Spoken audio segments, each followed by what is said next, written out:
श्री शिवाय नमः। हमारे यहाँ इसको शुक्ल एकादशी भी कहते हैं और कहते हैं ये सती माता ने यही एकादशी के दिन से जो व्रत साधना करना प्रारंभ करी थी वो सुख देने वाली थी। निवेदन है आपसे भी, कोई कार्य अटक रहा है, तकलीफ आ रही है, दुख है, लक्ष्मी नहीं आ रही, परेशान हो, 108 बेलपत्र की, जो बेलपत्र होते हैं उसकी, इसको छेद तो करते नहीं है सुई से, बेलपत्र की डंडी को बांधते जाओ 108 बेलपत्र की माला बना लो और माला बनाकर भगवान शंकर के गले में, शंकर के शिवलिंग को जो चढ़ा देता है उसकी मनोकामना भगवान शंकर पूरी कर देते हैं। अट्ठा एकादशी 108 बेलपत्र की माला बनाकर शंकर भगवान को समर्पित करी जाती है।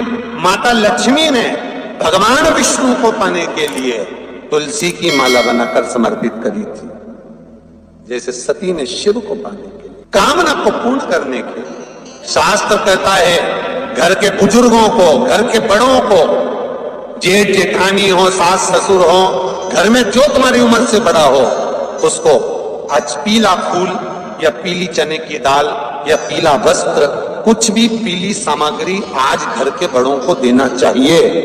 क्यों देना चाहिए? तो शिव महापुराण की कथा कहती है कि जो शुक्ल पक्षी की एकादशी के दिन पीली वस्तु का दान दे देता है, घर के किसी ब्राह्मण को देने नहीं जाना, किसी मंदिर में देने नहीं जाना, आपके ही घर में, आपके ही घर के बड़ों को कोई भी पीली चीज का दान कर सकते।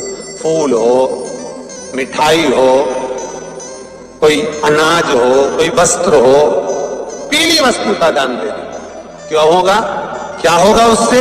शिव महापुराण की कथा कहती है उससे जिंदगी में कभी बड़ी बीमारी प्रवेश नहीं करती। सनातन धर्म कहता है बट वृक्ष की पूजन करने वाला, बट वृक्ष के नीचे शिव की आराधना करने वाला, लोम समर्पित कर जल चढ़ाने वाले का जैसे कर्ज मुक्ति होती है, उसी तरह आंवले के वृक्ष के नीचे मात्र ताजा मिष्ठान दूध का बनाकर उस सामग्री को भगवान आंवले के वृक्ष के नीचे पूजन करने से लक्ष्मी और संपदा की वृद्धि होती है। जैसे शमी का पौधा, शमी का वृक्ष, शमी के वृक्ष के नीचे मात्र दूध और जल मिला हुआ जल, शमी के वृक्ष के नीचे मात्र ओघड़दानी अवधूतेश्वर महादेव के नाम से केवल हफ्ते में एक बार भी अगर दूध और जल का मिश्रण शमी के पौधे के नीचे कर दिया जाता है तो कहते हैं शरीर में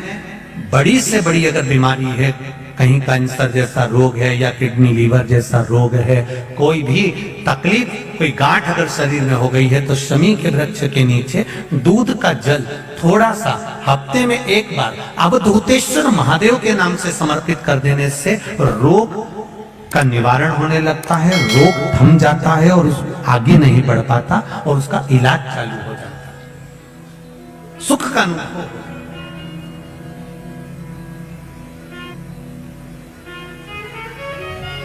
बस एक बात का स्मरण रहे आप, आंवले के वृक्ष के नीचे अगर कोई भोग लगाया गया है पा सकते हैं, पीपल के वृक्ष के नीचे कोई भोग लगाया है पा सकते हैं, बट वृक्ष के नीचे कोई भोग लगाया गया है पा सकते हैं। जिस वृक्ष के नीचे भोग लगाओगे पालोगे, पर शमी वृक्ष के नीचे का जो भोग लगाया गया है वो नहीं पाया जाता।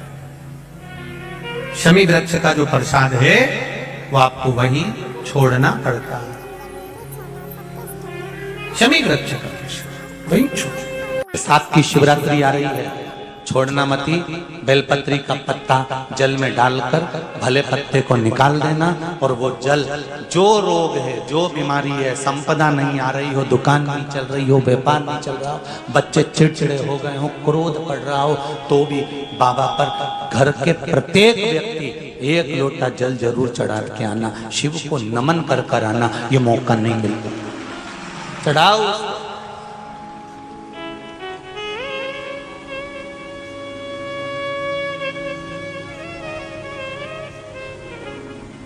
बैसाख के महीने में एक पकवान बनता है शंकर जी का,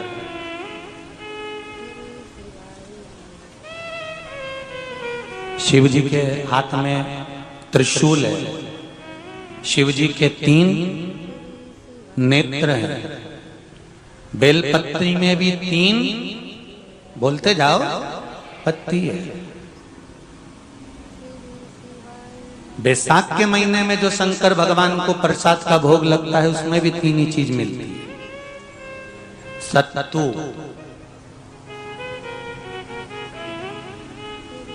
कोई दूसरे महीने में बनता है? जम के तो बोलो नहीं। कब बनता है?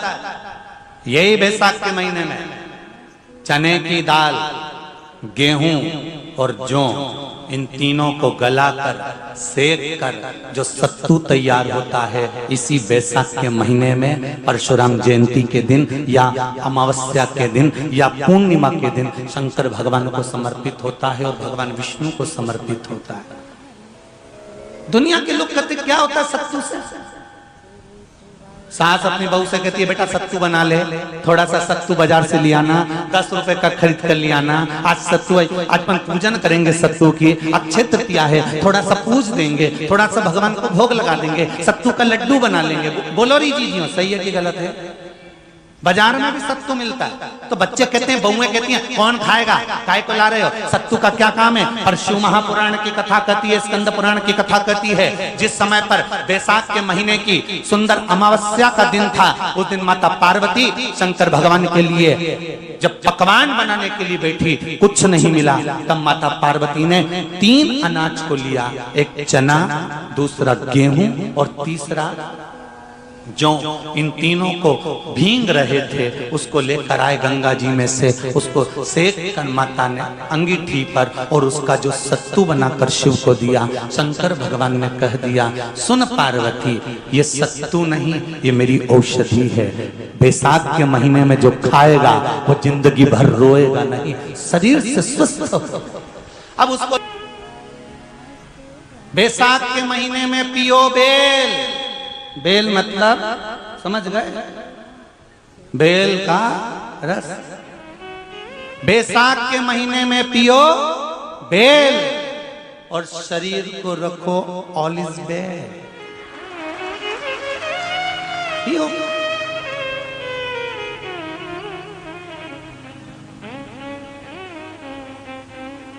शरीर बेकार नहीं होगा, शरीर बेकार नहीं हो सकता। अब शिव आराधना तो करो। हाँ, जिंदगी की मोड़ पर शंकर परीक्षा बहुत लेते हैं। चलो आ जाओ गरुड़ पुराण में। मरने का 47वां दिन,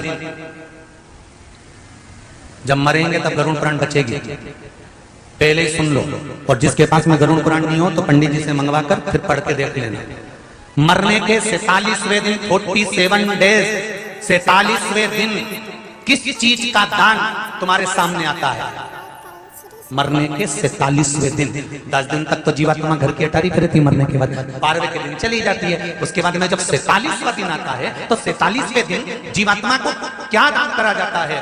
व्यक्ति ने क्या पुण्य करा होता है कि उसको नरक नहीं भोगना पड़ता, बेतरणी नहीं भोगना पड़ती, वो सीधे बेतरणी से पार उतर जाता है। वो किस चीज का दान है? तो कहा शिव महापुराण में, गरुड़ पुराण में, कि वो सत्तू का दान है जो बैसाख महीने में करा जाता है। सत्तू का दान 3 चीजों से मिलकर बनता है। जौ, बोलते जाओ जल्दी, गेहूं, चना, ये 3 चीज से मिलकर बनता है। इसमें जो बारीक बारीक कण होते हैं, जितने जितने 3 चीज के मिले हुए बारीक बारीक कण होते हैं, ये जब दान किया जाता है सत्तू का, तब ये बेतरणी करने के लिए 47वें दिन इस जीवात्मा ने अगर सत्तू का दान करा होता है या सत्तू का सेवन बैसाख के महीने में करा होता है तो उसको बेतरणी नहीं भोगना पड़ती, डायरेक्ट सीधे रतलाम उज्जैन से डायरेक्ट। किस किस क्या बनता है सत्तू? मैंने भी तो ये पूछा किस किस क्या बनता है। अभी थोड़ी ना कि अभी बन गया, बैसाख में बनता तो होगा।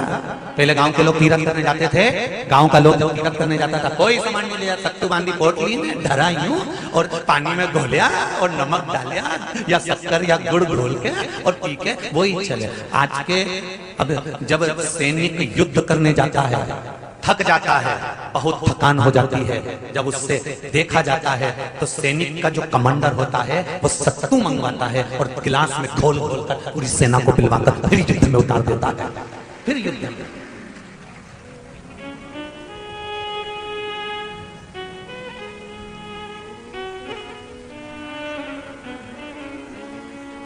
साधारण नहीं है महाराज। सत्तू में जितने बारीक बारीक कण होते हैं, जितने बारीक बारीक कण, अब तुम्हें काम करना, अभी जब फ्री हो तो कागज पे रख के सत्तू का एक कण गिनना है, 1 2 3 बारीक बारीक गिनते रहना जरा। तो तुम्हारा क्या जाए गिनने में? भगवान कृष्ण के हाथ में पट्टी बंधी थी तो उनने भी तो रुक्मणी को गिनने को दिया था, जरा गिन तो जरा इसमें कितने धागे। रुक्मणी जी ने कहा इसमें 9,999 धागे हैं। भगवान ने कहा बस यही 9,999 मुझे द्रौपदी को वापस लौटाना है। गिन के लगा लो, अभी लगा लो। ऊपर तो भगवान गिन के बता ही देगा कि तुमने जो सत्तू दान करा था, तुमने जो सत्तू खाया था, तुमने जो सत्तू भगवान को दिया था, सत्तू का लड्डू बनाकर तुमने बैसाख महीने में भगवान की जो पूजन करी थी, तो अमावस्या के दिन, पूर्णिमा के दिन या अक्षय तृतीया के दिन तुमने जो सत्तू दिया था, भगवान तो गिनती बता देगा कि सत्तू में कितना कण था।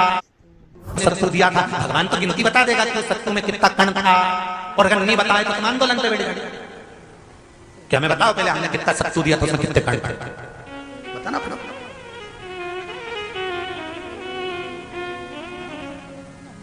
एक शिव की आराधना में चांगुना ने 1 लोटा जल भरा, उसमें थोड़ा सा चंदन डालकर बेलपत्री के वृक्ष के नीचे ले जाकर डाल देती, थोड़ा सा जल बचाकर शिव जी को डाल देती। शंकर भगवान ने एक दिन चांगुना के सामने मन में विचार प्रकट करा और पार्वती जी से कहा, पार्वती एक बात समझ में नहीं आती, आधा जल ये बेलपत्री को देती है, आधा जल मुझे देती है। जब आधा जल मुझे देती है तो मुझे बड़ा गुस्सा आता है, क्योंकि बद्धा जल कहां डोल के आती है। पार्वती जी ने कहा उसके संतान नहीं है, इसलिए वो बेलपत्री की भी आराधना करती है और आपकी भी आराधना करती है। ठीक है, भगवान देवदेव महादेव ने देखा चांगुना ने बहुत सेवा कर ली। आज भगवान सुंदर एक संत का रूप धरकर चांगुना के दरवाजे पर पहुंच गए, अलग जगह। चांगुना दौड़ कर आई, बाबा जी आइए, क्या लाऊं मैं आपके लिए? भिक्षाम देहि, भिक्षाम देहि।